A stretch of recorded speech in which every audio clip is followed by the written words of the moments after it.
Hey, everybody, welcome. This is your leader here, Cherie Warwick. Welcome to Black Blockchain Consultants. So we focus on a few things within the organization. We focus on helping people find blockchain jobs, build blockchain businesses, invest in blockchain projects, whether the investment is time or money, and ultimately gain wealth from the blockchain space. We know that this is going to be a $3.1 trillion industry, and we want you to get on board, get ahead of the growth trajectory. And tonight we have a very special guest here. So first thing I want to do is thank Audrey Taylor for introducing us to Khadija Siddiqi. She is the blockchain delivery manager at Accenture.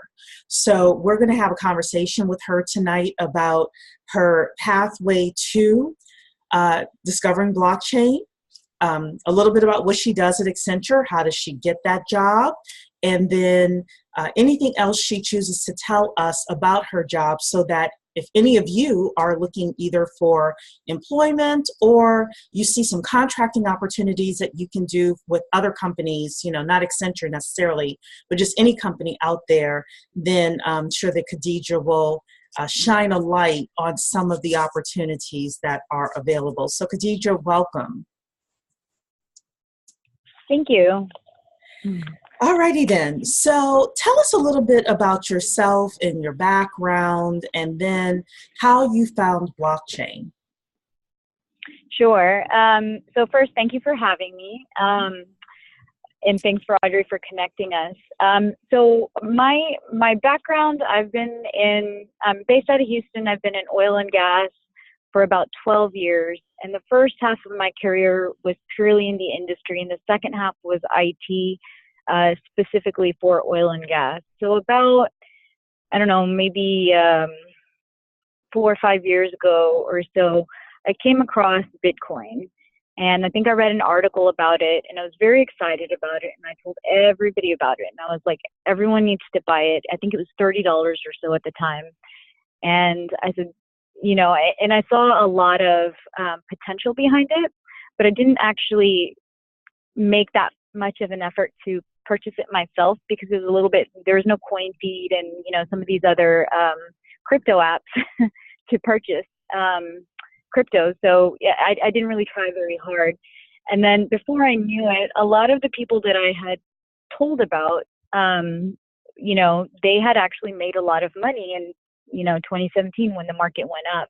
Mm-hmm. So pretty much what I did during that time was I was following it pretty closely, but the idea behind Bitcoin, the technology behind it, blockchain, is where I saw a lot of value, because I work in IT and I understand how companies and enterprises actually exchange data with each other, and, you know, are engaging with each other, analyzing their data, and et cetera. So I thought that that was definitely a place that I wanted to get into. Mm-hmm. And based off of what I was doing, I was already a consultant for another company. I saw an opportunity for applying it with some of the clients that I was at.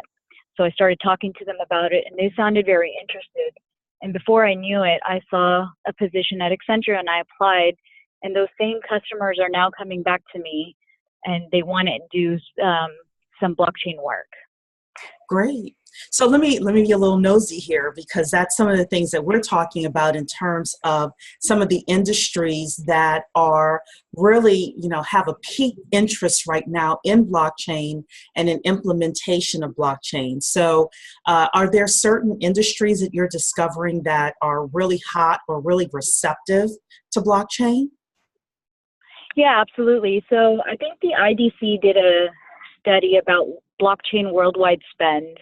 And by 2020, financial services crosses that $1 billion mark worldwide. Okay. So financial services is definitely going to be the place to go.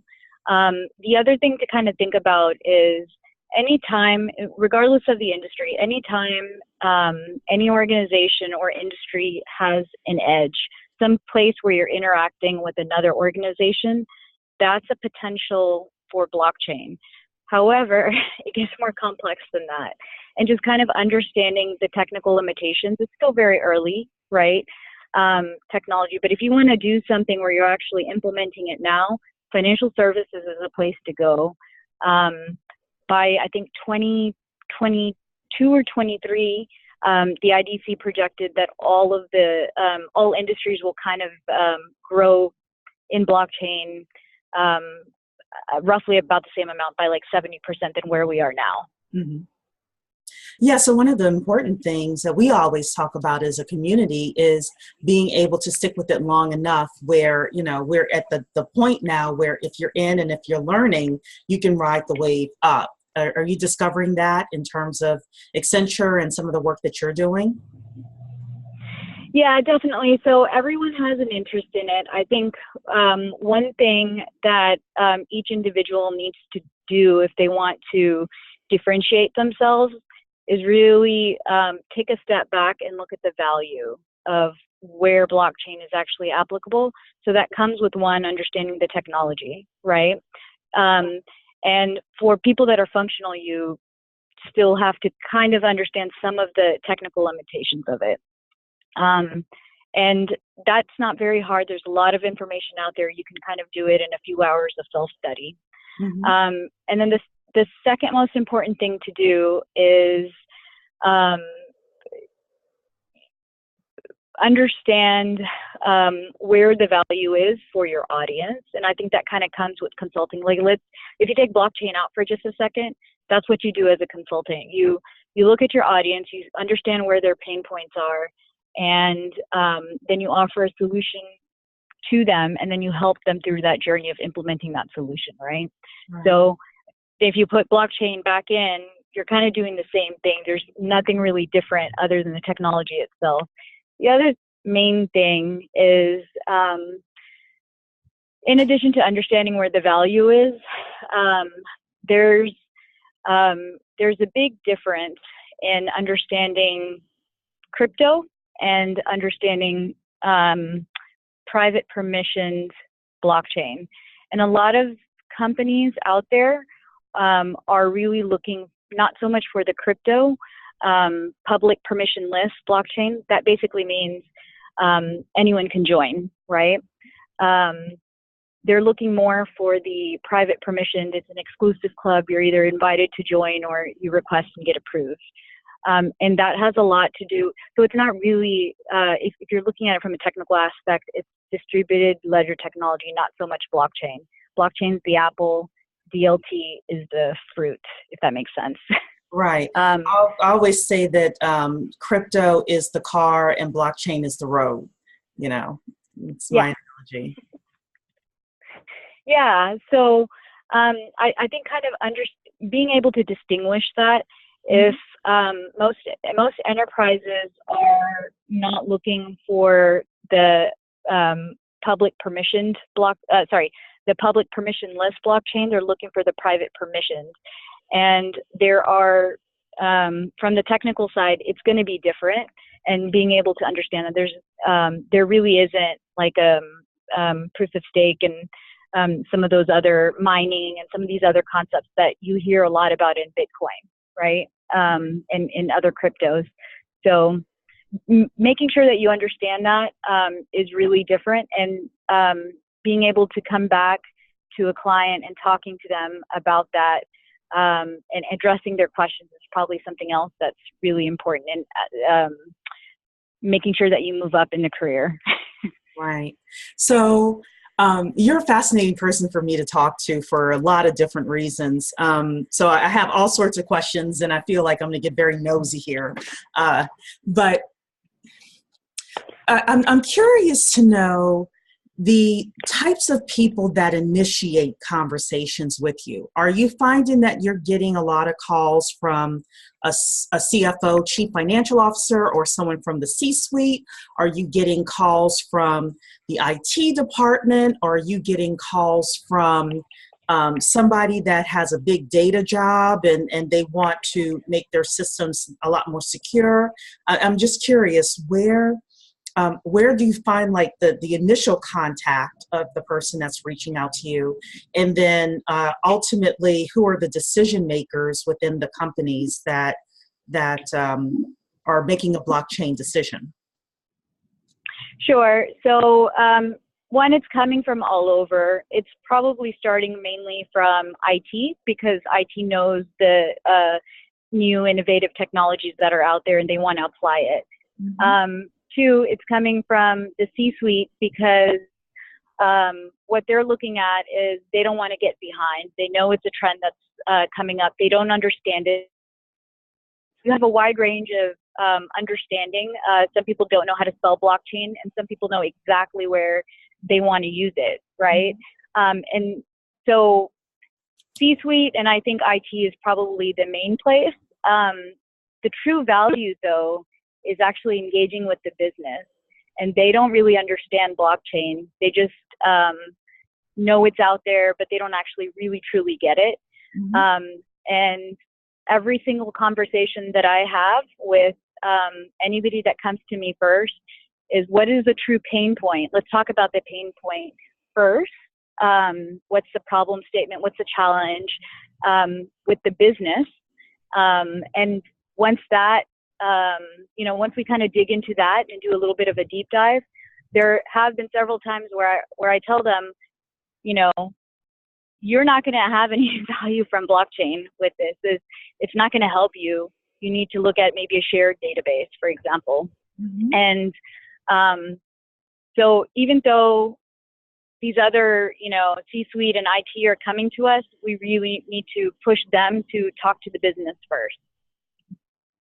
To talk to, you mean like talk to the people that are inputting the data? What do you mean talk to the business first? I'm sorry.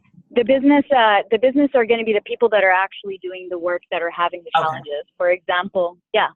So for example, somebody who's, maybe from a supply chain standpoint, is somebody who's actually making sure they're getting all the invoices and making sure customers are paid and things are being delivered and that kind of role. Okay, good. And if anybody has questions, please feel free to put them in the Q&A or even in the chat, because we want to make sure we get your questions answered. So there have been, over the past couple of years, initially there was a lot of interest in blockchain overseas, especially in Asia. I've seen from reports that is starting to move more to the United States now. The United States was kind of on the outskirts, but now they are starting to at least wake up and pay attention. Or is that some of the things that you're finding? And where do you think the U.S. corporations are in terms of, global recognition and ultimate acceptance of blockchain? So Asia Pacific, definitely way ahead of us. That comes from the fact that they've always been, they've been on all extremes, being mm-hmm. Some countries being very, very advanced and some of them not, and blockchain was able to address those challenges. I would say Europe is probably a very close second. US, unfortunately, has been very much behind. But now that we are actually picking it up, US is going to have most of the business. Cool. Well, that's very interesting. So for all of us that want to start businesses, that is, one of the things I always say is follow the trend. So we have a question here from Ryan. Do you know of a central repository of all successful use cases for blockchain solutions that have been implemented, so new blockchain consultants can see the details on how the solution was implemented and how the solution was drafted? Maybe there's a website or a blog that you can refer him to. I think the best place to probably go to would be Hyperledger.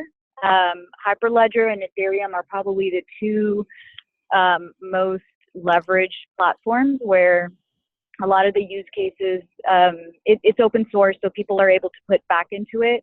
As far as like a central repository like a yellow pages or something like that for blockchain. I don't know of one. That's something that I know IBM has talked about creating. I don't think that they've created it. Accenture's also talked about creating it. I haven't seen it. But it's Yeah, definitely like I think one of the issues is that there are so many platforms out there and so many platforms being created, that it becomes a monumental task. One of the things so we have our Blockchain Consortium International, and one of the things that we decided to do was to select, I think we ended up with 11 platforms that we're going to focus on and learn the use cases for those 11 platforms, Ryan. So,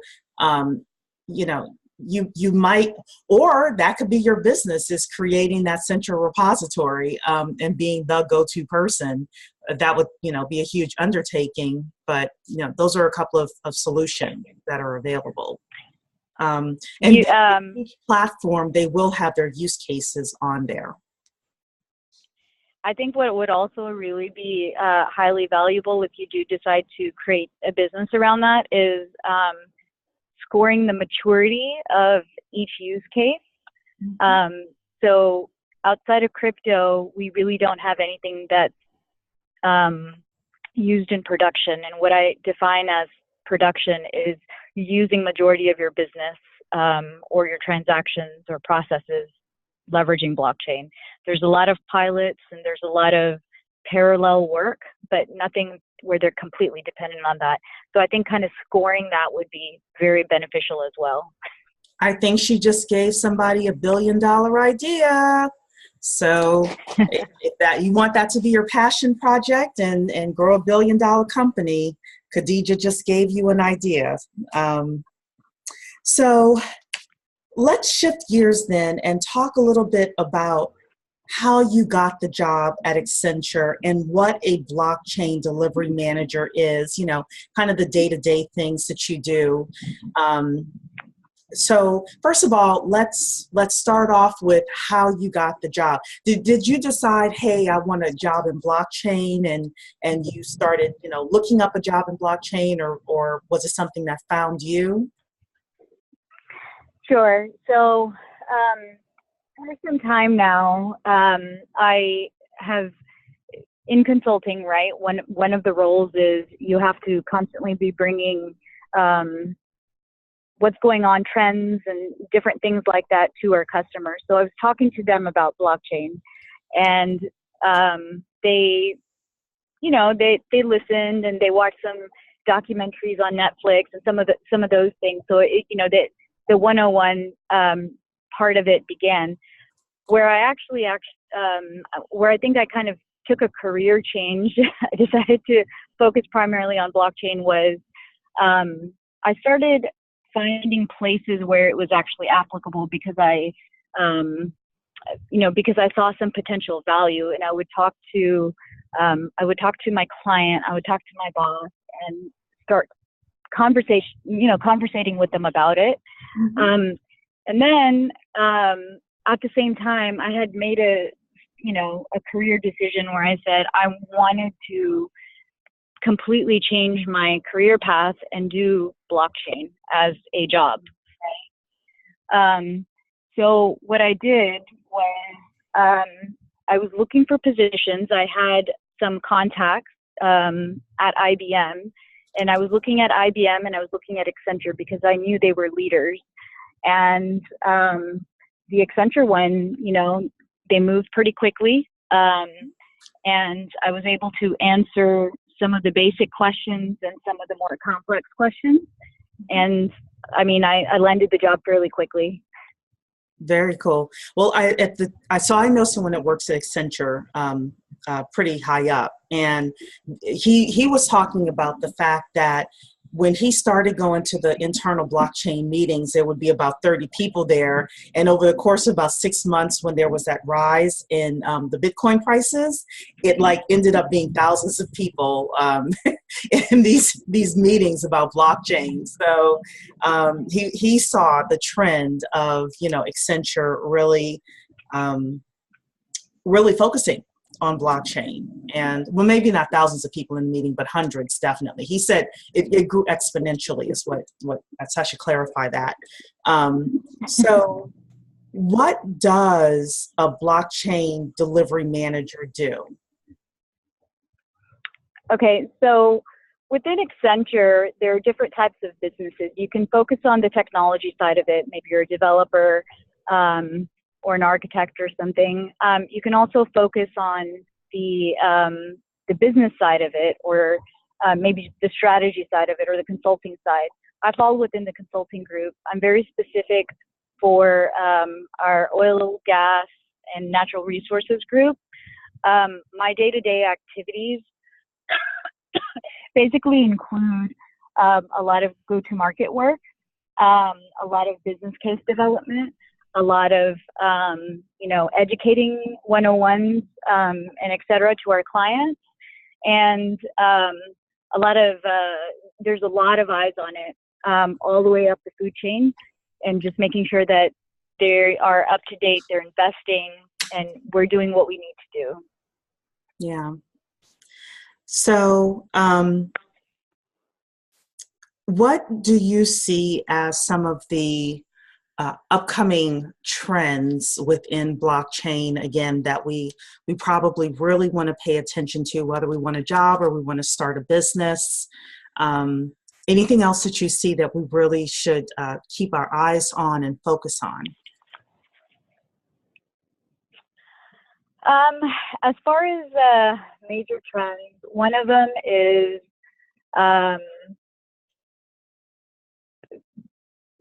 I think it's best to align with an industry, or best to align with the technology. Major trends are what platforms are actually, the most valuable. So if you take a step back for a second, there's a platform like VeChain.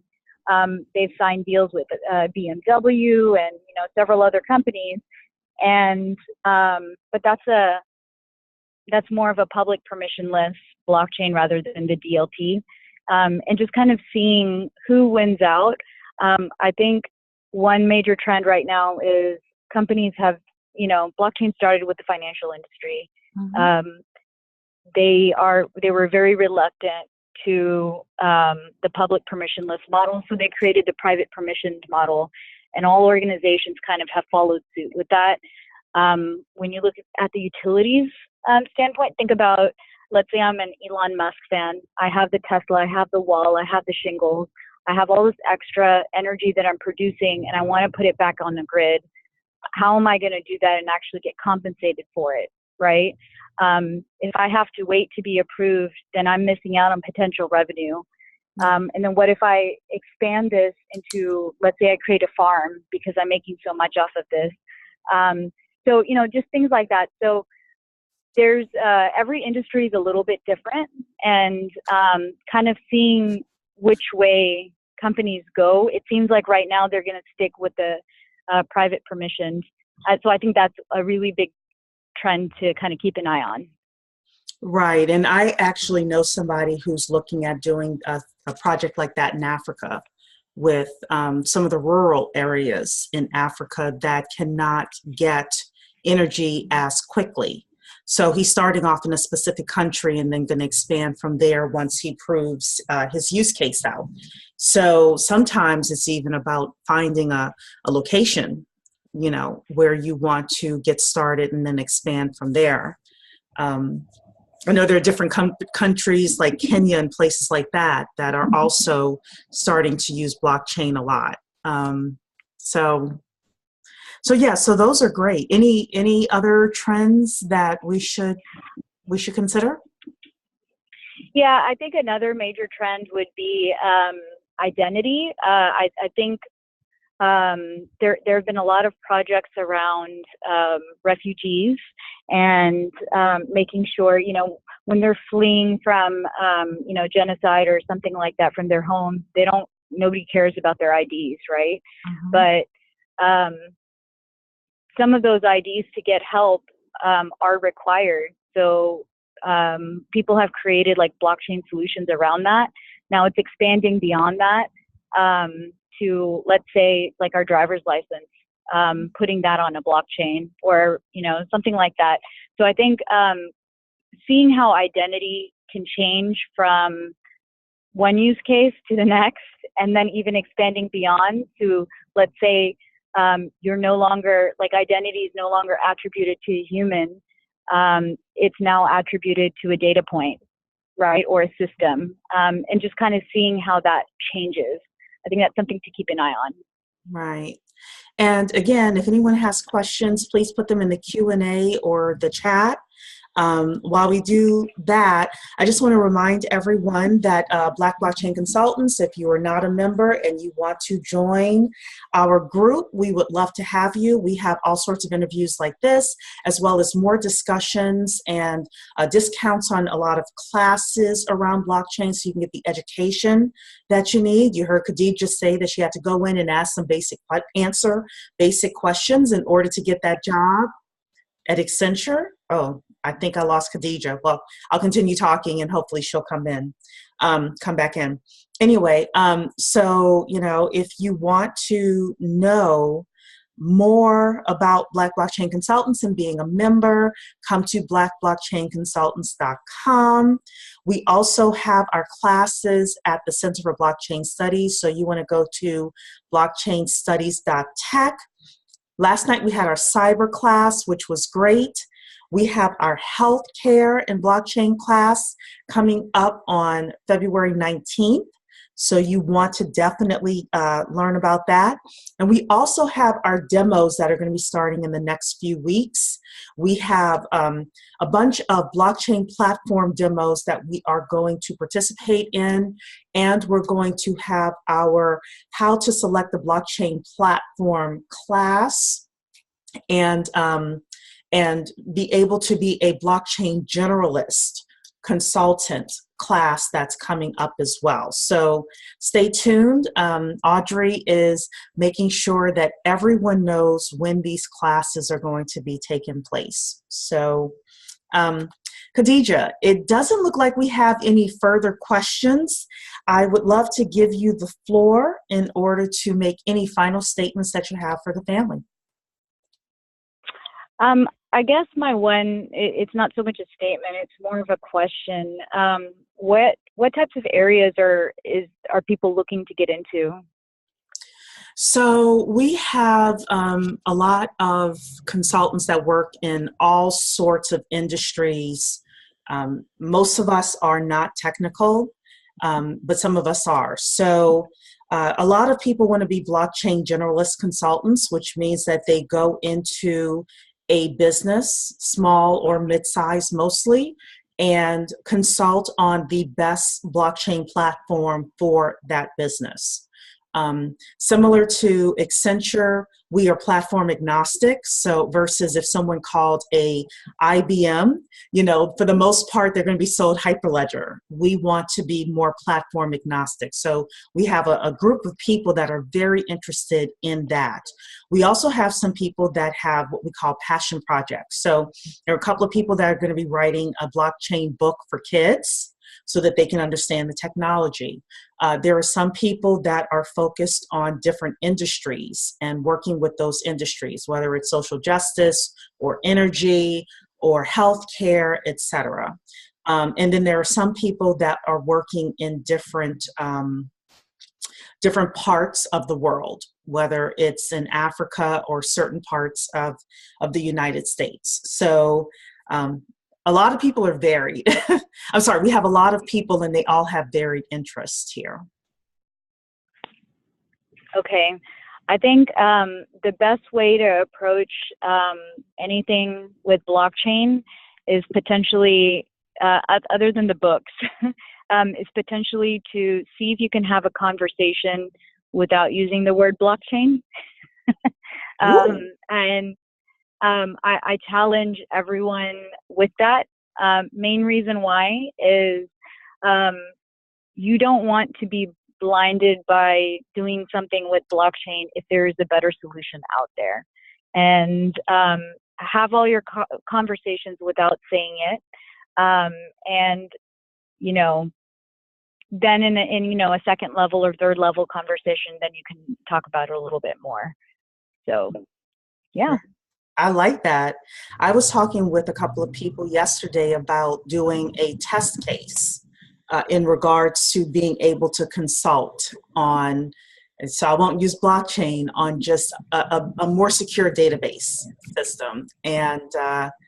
And I said, you know, why don't you go out and get a test case and go through that entire system? And we all agree that that would be one of the better ideas for them, because a lot of times you try to think of all the questions that are going to be asked, or all the entire process of getting someone up and running, from having the initial conversation to making the recommendation, all the way to, you know, working with the implementation team.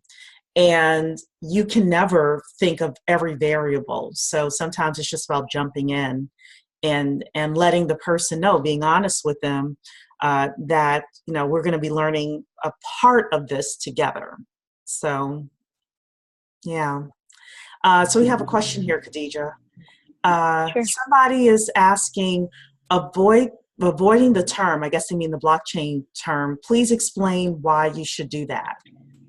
So if you can explain that. Sure. You want to focus on what the actual challenge is.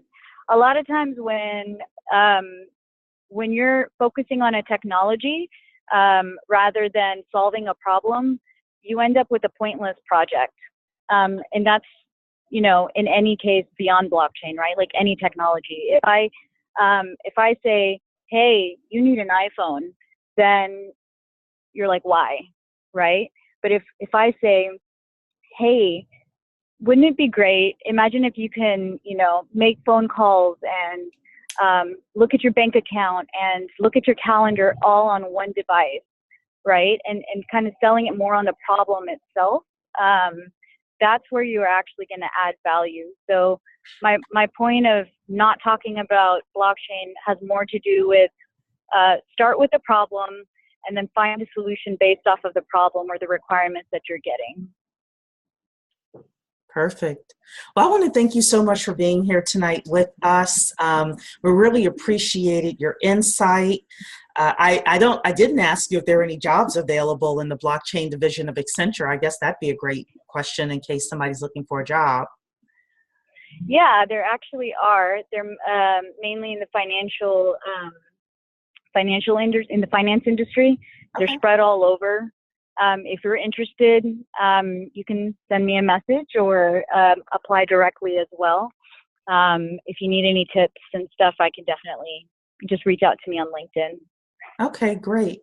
So yeah, please reach out to Khadija on LinkedIn. And, you know, again, our whole mission is to help you gain wealth through blockchain. So if getting a blockchain job is something that you want to do, then Accenture is hiring, or Khadija has given us a lot of information if you're going to hang your shingle and start a blockchain company. So thank you so much to everybody who came tonight. Don't forget blackblockchainconsultants.com if you want to be a BBC member. Thank you. God bless you. Have a good evening. Thank you.